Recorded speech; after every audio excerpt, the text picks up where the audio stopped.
okay. I don't think I synced up the recordings very well at all, to be honest. I think they started at different times, but yeah, so welcome back to Mindfull.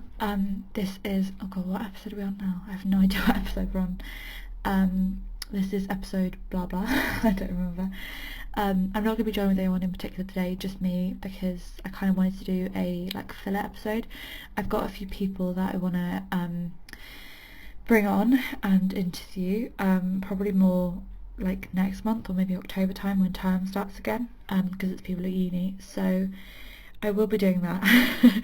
But for now, I kind of just wanted to do an episode just on my own, just to kind of fill in gaps really. Obviously this started off as a uni project, so it started off as I had to make a podcast for a project, and so I did a couple of episodes for that, and then after a few months kind of not forgot about it, because I didn't forget, but kind of just let it drop off a bit, and was just kind of doing summer, and then just doing some, and then recently have been kind of thinking about doing more of it, because I really enjoy making the episodes, and I really enjoy talking to people.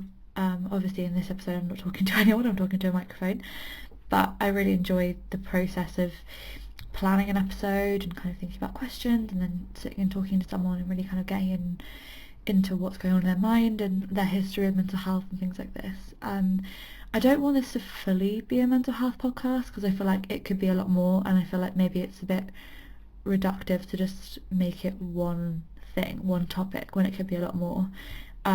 I kind of just want it to be a free-flowing thing, a space for people to talk and stuff. Obviously I've mainly focused on mental health, and that's still something I really want to talk about, but it doesn't have to be just that. I think it can be more.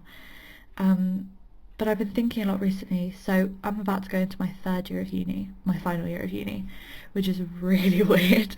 I keep saying it to people and they're not no one's responding in the way that I want them to respond. I want someone to just I kind of just want to scream. I'm just what the hell, how are we in third year? And I keep saying it to people and they're just yeah, it's cool. I'm no, we're in our last year of uni, this is insane.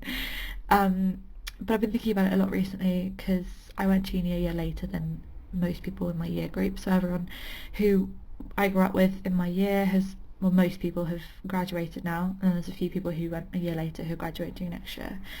But I have friends who have graduated who are now going on to jobs and stuff, which is crazy. And yeah, I've just been thinking about it, especially in terms of where I am now versus where I was this time last year.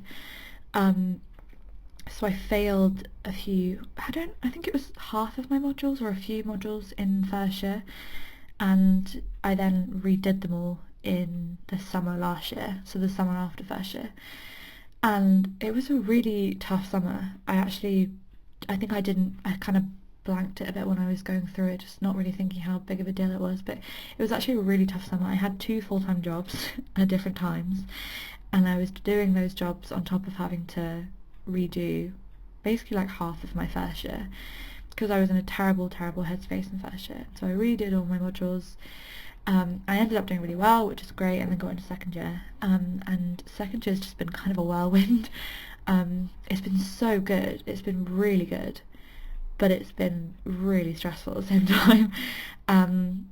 There's just been so much work to do. I think anyone who's in uni and who's kind of had that jump between first and second year, I feel you really get it. It's just so different. And I went into second year kind of half confident and half really scared, because obviously I'd failed in first year, so I just kind of convinced myself that I could do it, and then I was going to have to drop out at some point. And I had a few low points in second year, especially towards the end of 2018, and then something just kind of switched in 2019. I don't know what it was. I don't know whether it was just the year or whatever, but I kind of went into this year just with such a positive attitude and such a positive, just a feeling that I could actually do it, and I really went for it in second year. And I'm really proud of myself, because I ended up finishing the second year with a high 2-1. Excuse me.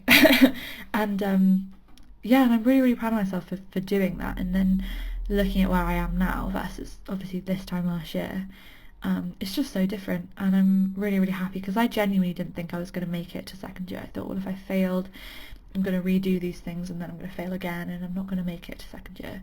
But I did, and it's I don't know, it's just made me think a lot. It's made me very thoughtful about this whole process of failure and stuff, and I've had a difficult relationship with failure, especially with A levels and mainly with school, with academia. I definitely have failed a lot. Failed my A levels first time round, technically failed them the second time round, but still got to uni with them, which is weird, and then obviously failed in first year. And so I've had a lot of failure in the last few years, and I don't know, I think I'm finally coming out at the end of it and feeling more positive. For a while I was really allowing that failure to like shape me and define me, and now I'm kind of coming out of it and being like, it doesn't really matter. And I had a thought the other day that, when we get to graduation, which is next year, which is crazy, when we get to that point, when we're all kind of standing on the stage and we're all graduating, it's going to be a level playing field. It's going to be everyone's graduating. It doesn't matter how you got there, how long it took you, how hard it was for you, what grades you got. We're all going to be graduating, and that's an amazing thing. And I think I tend to, especially with my mental illness, I tend to really focus on all the negative things and all the things in the past, and I don't always look into the future and into the kind of positive aspects of the future and what could be. But now that I'm getting closer to finishing uni, I keep just thinking about how amazing I'm going to feel when I actually graduate. Someone who failed a lot in school, someone who failed her A-levels, is going to have a degree in something she's really passionate about, in creative writing, which is really cool. So yeah, I've just been thinking about it a lot recently, and it's just something that's, I don't know, it's firing me up a little bit in a way, because it's just making me feel like, okay, yeah, I can do this. Obviously I am nervous for third year because it's going to be the hardest one yet. I'm apprehensive because I don't want uni to end in some ways. Uni has been such like a bubble, like a kind of safety net, and I've hated it at times, but I've loved it at times, and it's definitely one of the best things that I've ever done, one of the best decisions I've ever made. And so like it's it's weird to think about it being over. And I mean, it's not even a year, it's less than a year, because we'll be graduating sort of June time or May time next year, so it's really not that long, and it's going to go by in the blink of an eye. So yeah, I've been thinking about all of that a lot recently, and kind of how proud I am of myself, and I definitely don't tell myself that enough. I'm quite harsh on myself. Like I had a couple of weeks ago, I posted some poetry on my Instagram, and I got like quite a few messages from people from uni or from home being like, I love this is really good, this is so well written. And I was just like, every single message I looked back at them, and every time I'd replied to someone, I'd replied in a really like self-deprecating way. I was like, oh thanks, whatever, it's not that great. And I realised I tend to do that, where I tend to kind of, I don't know, diminish my kind of accomplishments and tell myself that it's not good enough, or I could do better, or nobody cares and stuff. And I think part of this year for me, amongst so many things, it's been me kind of building up my confidence and building up that self-worth, and that kind of, I don't know, that feeling of pride in myself, and in pride of what I do and what I can do. So I've just been trying to ride that wave and I definitely do have moments where I doubt myself, which is natural. Everyone's going to have those I don't know what that was. Everyone's going to have those moments where they doubt themselves and where they tell themselves they're not good enough and things, but I think I'm just trying to really appreciate how far I've come, and looking back at myself from, like I said, a year ago or 2 years ago, telling myself where I am now and how close I am to actually having a degree. That's insane. Like, that's really insane. So I'm apprehensive about third year in terms of, because I don't want it to be over, but I'm also really excited for it to be over, just to kind of get to that point of accomplishment. I know that a lot of my friends have had the whole like graduate crisis thing at the moment, where they're just like, what the hell am I doing with my life? And I get that, and I'm definitely going to get that next year, but because I'm still kind of unsure of what I'm going to do, but I'm still really excited for it to be over, it's kind of mixed feelings. I'm excited, but I don't want it to be over. So it's a funny one. But yeah, I am really, really excited. And it's just an odd feeling, really, thinking about actually having a degree. I think I'm just gonna kind of have to keep reminding myself that I have it, because I don't know, I've been thinking about this a lot recently, and I don't know if this is just me, but every time I do something, whether it's like I do an exam or I go to uni or I do these things, it never quite feels real because it's me that's done it, which sounds so stupid, but I feel like I'm going to keep doubting that I've done a degree. One, because it's me, and I feel like when I think about myself, I don't think about myself as somebody who'll have a degree. But two, I just feel like, I don't know, I'm just going to keep thinking that it didn't happen because it's all gone so quickly, and it's all felt so kind of surreal that the moment where I'm standing on the stage and I'll like shake the person's hand and I'll take the degree, it'll just be a bit like, what the hell? But yeah, I don't know. I've just been thinking about that a lot recently. But I do think the main thing I wanted to say about, obviously I've just rambled on for 10 minutes about stuff that didn't really matter, but the main thing that I wanted to say was the idea of recovery and the idea of how much can change in a year. And I think that that's actually a really comforting thing to say if you are somebody that's struggling at the moment or is really in a dark place. I think it's really important to say that actually a year can do so much. And I know that a year feels like a really, really long amount of time, and it feels like such a huge thing. And if I was to say picture yourself in a year, you'd be like, oh my god, a year's just so far in the future. But a year's going to go by so quickly, and yet so much can change and so much can happen. And so I just wanted to say that if anyone was sort of struggling or going through something, the person that you are this time next year, the place that you'll be in this time next year, it's probably undoubtedly going to be really, really different to where and who you are now. So I just think that's important to remember if you are struggling. It's quite a comforting thing to just think about that. I definitely find it really comforting, even though I'm not struggling right now, just to think about, like, we're all progressing, we're all changing and developing and becoming better people every day. And so if you think about if that's happening every day, it's only going to be a comfort to think about the kind of person you're going to be in a year. You're just going to be like a year's worth of better than what you are now, if that makes sense. And I think that's really nice to think about.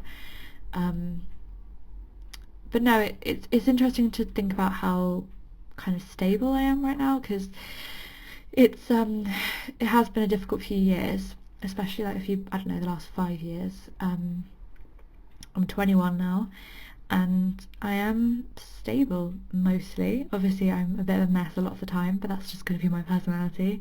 Right now I'm in my pyjamas with very messy hair, and that's just going to be who I am for a lot of my life, I'm pretty sure.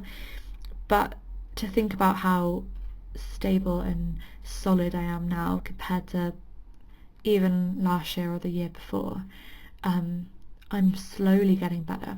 I'm slowly becoming healthy again, which that shouldn't be underestimated. That shouldn't be kind of undermined, because that's a really big thing. And I don't know, I just, for a long time, at least in my family and definitely among a lot of friends that I've had, I've always been seen now since, let's say, since I was 15, 16, since I had like a breakdown, I've always been seen as this person who's just really fragile and unstable and, you know, like this piece of glass, and everyone's kind of tiptoed around me because they're worried that if they do or say something, then I'm just going to like break again.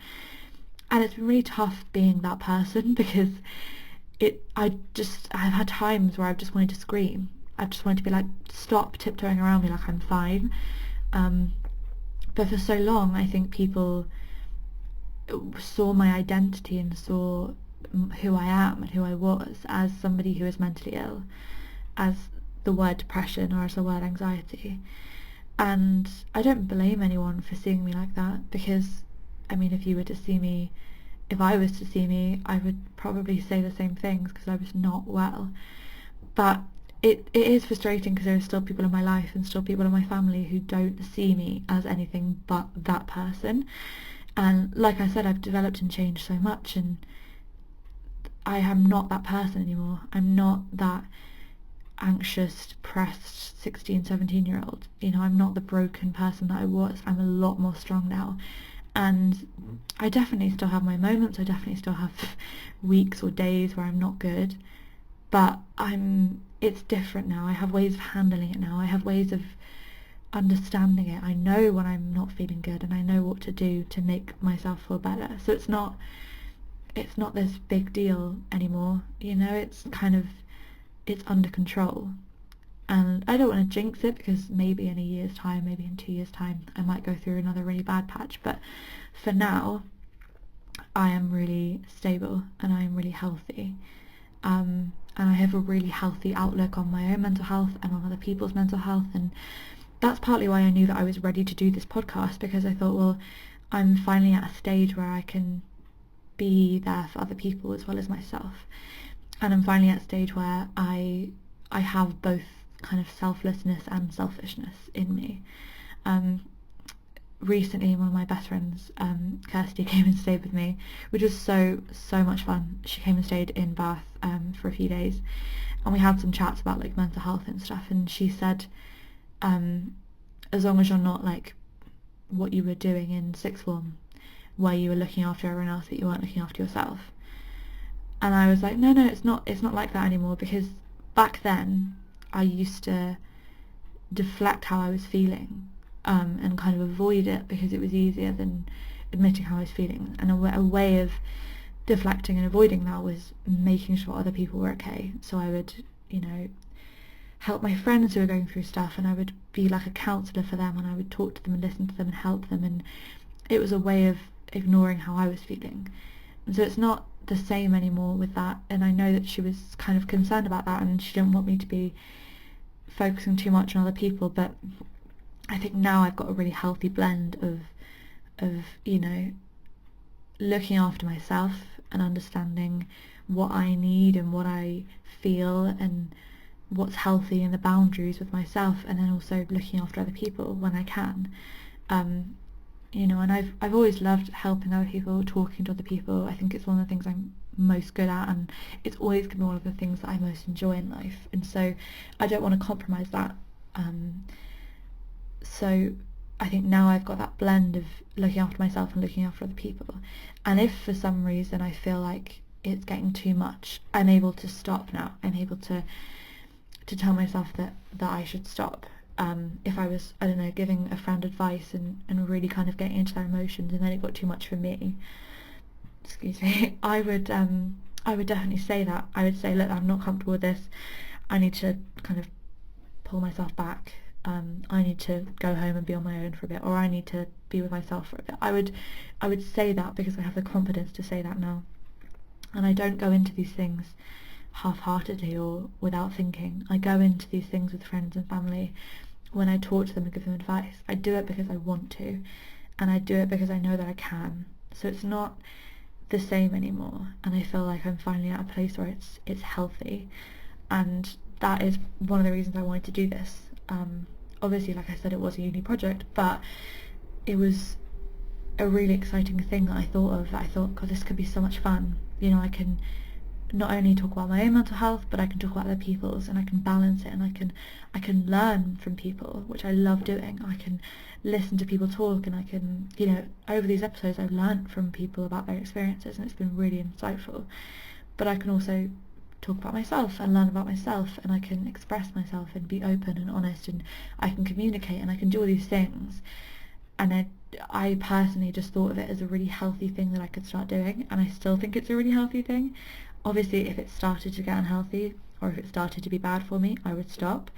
But for now, at least, I'm really enjoying doing it. It's like a form of therapy. It's like when I writing for me is a form of therapy. It's like doing that, but just verbally. And I really enjoy it. I really enjoy doing it, and I haven't done it enough. But I'm definitely planning on doing a few more episodes in the next few months.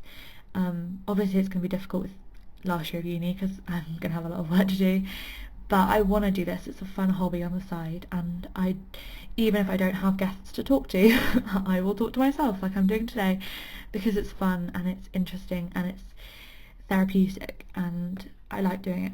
And apparently a lot of people like listening to my voice. I don't know why, but a lot of people were telling me they like listening to my voice. I don't know, but yeah, it's just a really nice thing. And yeah, like my friend said, I'm not gonna do it if it's bad for me, because I definitely did spend a few years at school just dealing with other people's problems too much, and I didn't think about myself enough. But I'm in a much healthier place now, so I feel like that isn't as much of an issue. I don't know. Anyway, I don't know. Anyway, another thing that I wanted to say, sorry, ignore the squeaky chair, that is my chair that I'm sitting in. It's not like a weird bird or anything.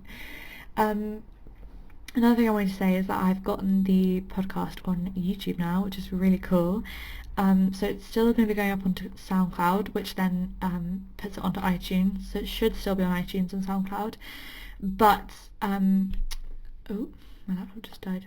No, it didn't die, I just had to like wake it up. But it's also on YouTube now, which is really cool, because there are a few people who were telling me they couldn't listen to it on SoundCloud or iTunes because they didn't have accounts and things, so hopefully YouTube is a bit of a better kind of middle ground for people. And yeah, I'm thinking of just making more episodes on my own, but I don't know whether anyone's actually even going to listen. But it's more like I just want to make more episodes, and I want to have more episodes out there, like for the show, for Mindfull, so I feel like even if people don't listen, at least I've put them out there. I think that could be really fun. So I'm going to hopefully just put out a few more when I feel like it on my own. And yeah, hopefully still get a few guests, but it's really exciting that it's on YouTube now. Also, we have a microphone, which is really exciting. I think the last episode with Paige was the first one I did with a microphone. So I probably already mentioned it, but yeah, we have a microphone, which is really cool. Probably going to sound way better now than just like my crackly phone audio. But yeah, I'm just wanting to kind of do an update of how I'm feeling and how I want this podcast to be. Obviously I want it to be better than it is now, because it's very like low budget, low production value right now. It's just me talking, and the other episodes I haven't really like edited them. I've just sort of sat, recorded, spoken to friends, and then uploaded it. So I would like it to be a bit more interactive and a bit more fun, but again, it's a lot of work and I don't need to be like focusing all my time on it. It's just a fun thing to do on the side. So yeah, I don't know if I have anything else to say. I feel like I did have other things to say. I thought I could talk for a while, but it's only been like 20 minutes and I feel bad that I haven't been able to stretch it out further. What was else I was going to say? I don't know. I have one of the reasons that I was really excited to make this podcast, that's one thing I was going to say, is because I got really into podcasts in the last year, and I found some really, really good ones. One of my favourite ones is How to Fail by Elizabeth Day, and Scarlett Curtis's one about her book Feminists Don't Wear Pink, and there's loads of other ones I love. Love Stories by Dolly Alderton. There are just some really amazing podcasts, and it's been something that I've really gotten into in the last year. I don't think I was really that into them before. The High Low is a really good one, and Kicking the Karaoke is one of my favourites. I don't remember being into them much before, but it's been definitely the last year or so I've really, really found like listening to them is just so much fun, and I normally do it on the way to like work or uni or something like that, and I just find it really nice, especially kind of listening to someone and being able to kind of switch your brain off, or like when you're cooking or something. Yeah, it's really nice.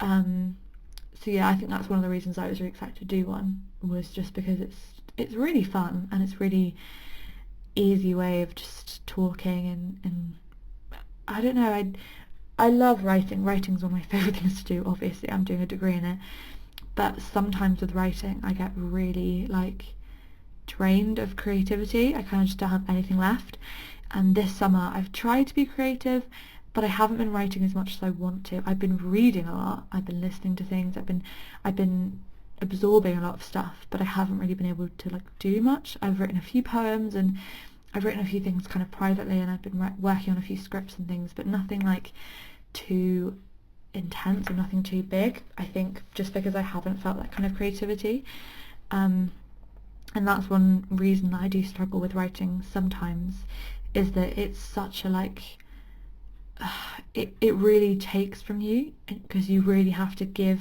your all to each piece or to each project that you're working on, and you have to have creativity, you have to have something in you to be able to actually create something. And I haven't been feeling too inspired this summer. I've just been quite tired.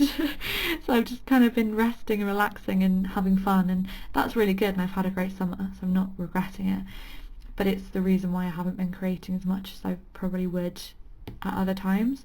So I think that's why I also really enjoy the podcast, is that it kind of doesn't require a lot of creativity. It requires a lot of planning and doing, but it's not something that needs a lot of like mental kind of energy or creativity. It just, you can just do it. Like today I just thought I'm going to record an episode, and I just have done, and whereas when I write, at least I have to really like think about it, and I have to really be in the right headspace, and it's just a lot for my mind.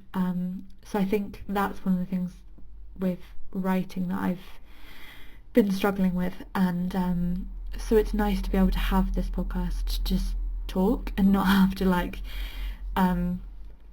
write or create anything. And I also do feel a bit of a pressure, and I don't know how writers, like actual successful writers, do it, because obviously I'm not successful in any way, I'm just a student, but it's really interesting to me, these writers that are like really famous and they have these Instagram accounts and everyone's kind of flooding their Instagram accounts with questions, and they've sold millions of copies of their books and things. I don't understand how they do that. Like, the pressure is so much, and I feel a lot of pressure. I put it on myself, and I feel a lot of pressure from people that like comment on my writing and say they like it or talk to me about it online and things. I feel bad because whenever I go to write something, I'm like, God, this has to be good, And I think, part of that is pressure I put on myself, definitely. But I feel as the years gone on, especially like studying writing, I feel such a pressure to like really make something good, and to only put it out there if it's going to be like really good and it's going to really grab people's attention and stuff. And I think that that's not always the relationship that I've had with writing.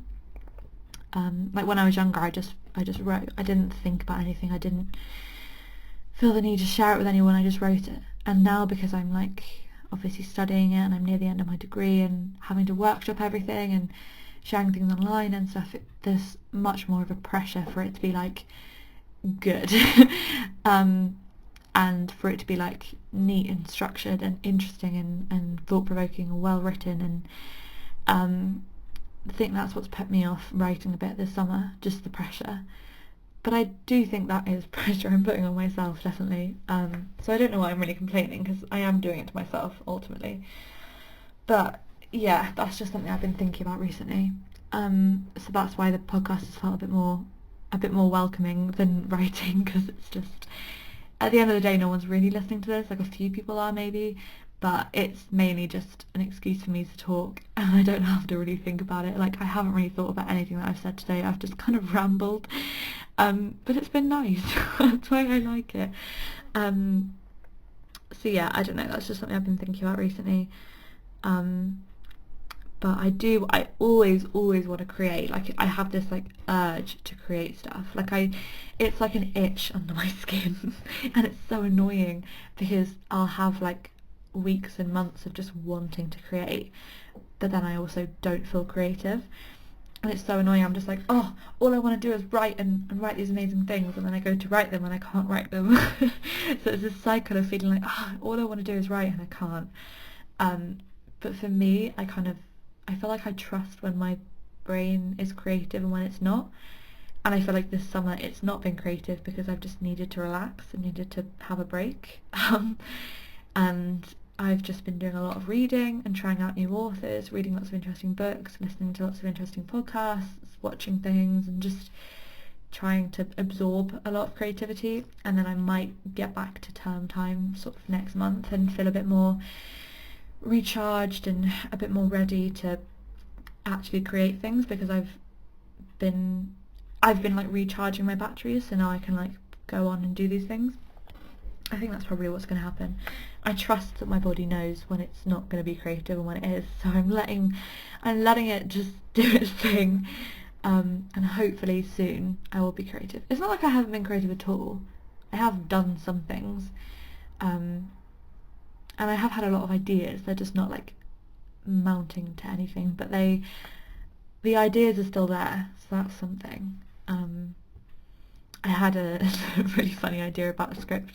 I was on the train going back home for my mum's birthday in July, and there was this, literally the whole train, we were at Salisbury, because obviously I go from like Bath to Salisbury and then Salisbury back home to Exeter, and this whole train at Salisbury was just full of these like drunken middle-aged women who were on a hen do. It was so funny, and they just kept like leaving their suitcases around, and just kind of like, they had these like fake foam penises that they were like running around with, and it was just really bizarre.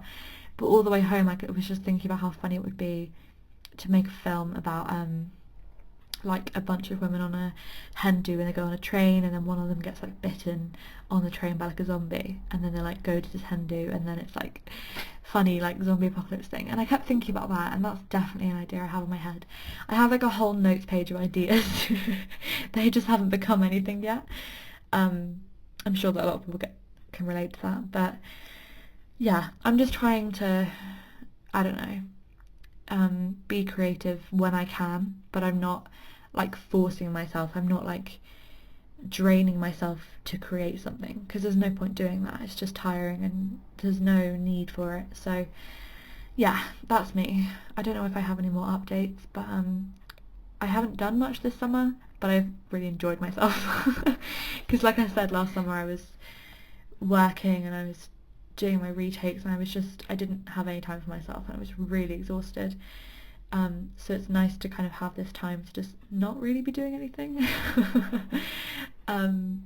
Yeah. Yeah, I think that's probably all my updates. Oh, I've been rewatching Grey's Anatomy from the start. God, I just watched the episode with Izzy and Alex's wedding, and when she's like got cancer and stuff, and God, it's just so sad. But I've basically forced myself to rewatch it from the beginning, so that when I get to, sorry if you're spoilers or anything, but obviously Derek dies, and I haven't seen Derek die yet, so I stopped watching it like I think a few episodes before he died, so I haven't seen him dying, and it's been like a few years now since he's died, and I put it off because I love Derek as a character and I didn't want to have to watch him die. But I've heard a lot of good things about the new seasons, and I actually want to give them a go. Sorry, nobody probably cares about this, but I just feel like I want to say this. So I'm rewatching it from the start. I'm on season 6 now, I think. And so yeah, I'm going to rewatch it from the start and then actually get to the bit that I haven't seen, and then watch it like obviously from a new perspective of never seeing it. So that's something I'm doing, and that's a bit emotionally draining, but good at the same time. But the trouble when you rewatch something is you know what's coming. And I know that Lexi and Mark are going to die eventually, and I just hate that episode so much. So I'm like forcing myself to watch it. But I'm still really enjoying that. And I think like Grey's Anatomy is always going to inspire me in terms of writing, because like Shonda Rhimes is just such an interesting producer and writer, and like her dialogue is so good. And it's definitely something I want to kind of emulate with my own writing. So I feel like that's a good thing that I'm doing. I'm trying to like just convince myself that me watching things and me reading things and me doing all these things is good for my brain, for my creativity, you know? I'm still absorbing stuff even if I'm not making stuff. But yeah, anyway, I think that's probably my update. I'm sorry if nobody cares about any of the things that I've talked about, but this was mainly just like a filling in episode, and then the next episode is going to be with someone, hopefully Amy. I'm going to get Amy back on the podcast. We were going to do it a few weeks ago, and then we had to cancel that, but hopefully going to do it with the amazing Amy, which should be really good. And I've got a couple of other people that want to do it hopefully in the next month or so. So yeah, hopefully, I've said that like 5 times now, but hopefully the next few episodes will be more interesting, and they'll be with actual people that'll have more to say than I do. because I've been pretty boring in this episode, but again, it's just filling in, it's just updating people, and a few people had asked about my own mental health while I was talking about other people's. They'd sort of messaged me and been like, how's it going and stuff, and I thought this is just a way of telling everyone that I'm fine and I'm good and I'm feeling positive, and I'm really enjoying my summer. And it's really sad because we have this really lovely flat in Bath, this really old Georgian flat, and this is going to be our last summer that we get to actually be in the flat, because next summer we're not going to be here, we're going to move out. So this is the first and only summer we get to be in this flat, so we're just all trying to appreciate that and enjoy that, and I'm really loving living in Bath while I can, because it's such a nice city and I'm not going to get to live here after I graduate because it's so expensive. So yeah, I'm just enjoying that at the moment, and that's my update. There's not much else to say really. I kind of need a wee, that's why I'm ending this like this, because I kind of need to go for a wee. But yeah, definitely keep an eye out for the next few episodes. I'll share them all over my social media and stuff, and obviously now that we're on YouTube you can listen to it there. And yeah, thank you for listening if you did listen. I don't think anyone would have gotten this far, apart from maybe my parents, and even they would have probably given up by now. But yeah, thank you for listening if you have listened. Please, you know, if you can, if you're listening on like iTunes or SoundCloud, then like it and comment, because that does really help. If you're not listening on SoundCloud or iTunes and you're listening on YouTube, I don't know, like it as well if you can, if you want to. I'm not going to make you do anything you don't want to do. But yeah. I'm on 36 minutes, okay. That's not too bad. I managed to talk for 36 minutes. I don't know how I did that, but I did. Anyway, I'm going to go for a wee now because I didn't think about weeing before this. But yeah, thank you for listening, and I will see you in, well, not see you, I will talk to you in my next episode.